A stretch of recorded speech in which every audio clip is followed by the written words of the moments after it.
इश, ये साला ऋषि अपने ही साथ पड़ा और आज देख इसके पास कितना पैसा है। ये कोई पता नहीं, बल्कि अपनी मौत का दरवाजा है। शुभम पुरानी हवेली पहुंच गया।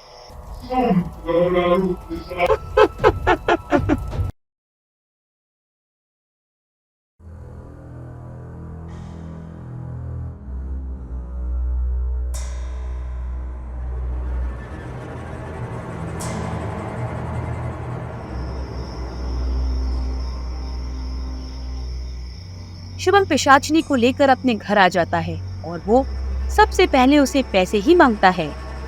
मुझे बहुत सारा पैसा चाहिए, इतना सारा जितना कि मेरे दोस्त ऋषि के पास भी ना हो। हर इंसान केवल पैसों का ही भूखा होता है।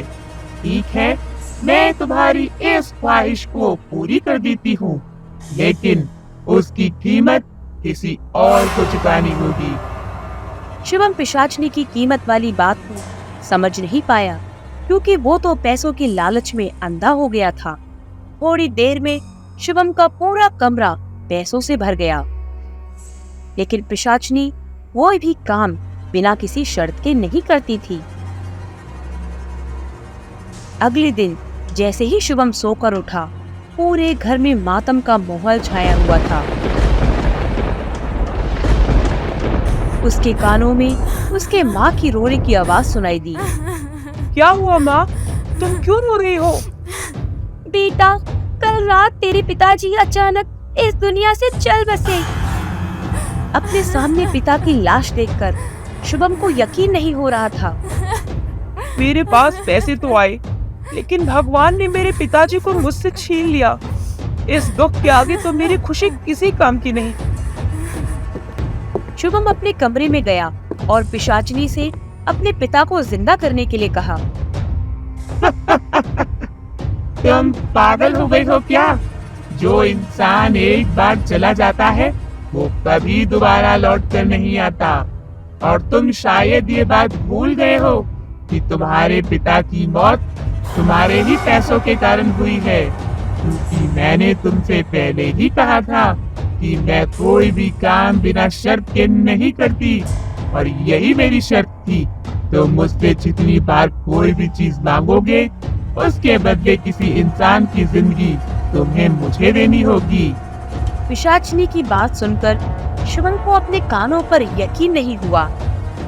वो एकदम सुन्न होकर वहीं बैठा का बैठा रह गया।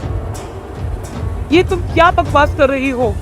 तुमने तो मुझे कभी ऐसी कोई बात बताई ही नहीं। मैंने तुमसे पहले ही कहा था कि मुझे जगाने से पहले तुम्हें मेरे बारे में सब कुछ जान लेना चाहिए था, लेकिन तुम तो पैसे के लालच में अंधे हो चुके थे।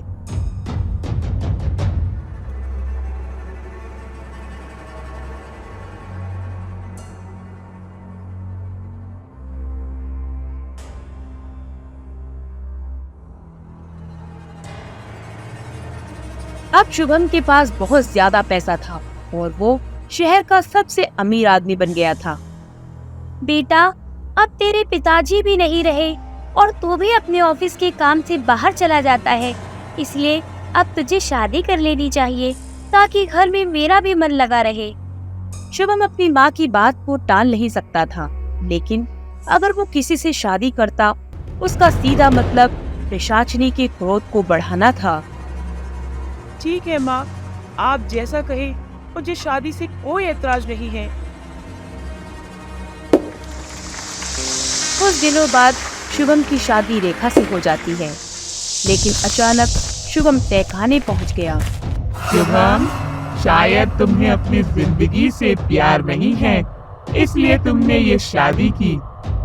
मैंने तुम्हें पहले ही बता दिया था कि जब तक मैं तुम्हारे साथ हूँ, तुम किसी और औरत की तरफ आंख उठाकर भी नहीं देख सकते। देखो, शादी करना मेरा नहीं बल्कि माँ का फैसला था, और मैं तुमसे वादा करता हूँ, मैं कभी भी रेखा के करीब नहीं जाऊंगा।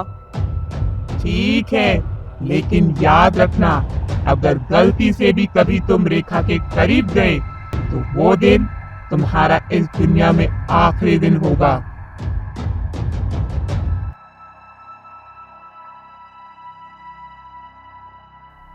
शुभम के पास बेशुमार पैसा था और अब उसकी शादी भी हो चुकी थी, लेकिन वो चाहकर भी अपनी शादीशुदा जिंदगी नहीं जी पा रहा था। क्या मतलब ऐसी जिंदगी का? इतना पैसा होने के बाद भी अगर इंसान को प्यार और शांति ना मिले तो शायद लोग सच ही कहते हैं कि पिशाचनी इंसान की इच्छा तो पूरी कर देती है, लेकिन उसके जीवन की शांति को ही खत्म कर देती है।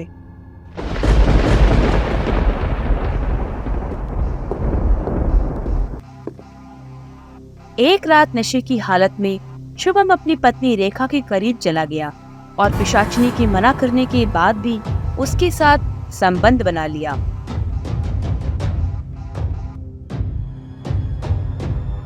शुभम, तुमने अपनी मौत को बुलावा दिया है। मैंने तुम्हें मना किया था ना, लेकिन फिर भी तुमने वही काम किया। अब तुम्हें मरने से कोई नहीं रोक सकता। इतने में शुभम की आंख खुल जाती है। हे भगवान, मैं तो सपना देख रहा था, लेकिन कहीं ये सपना सच हो गया तो?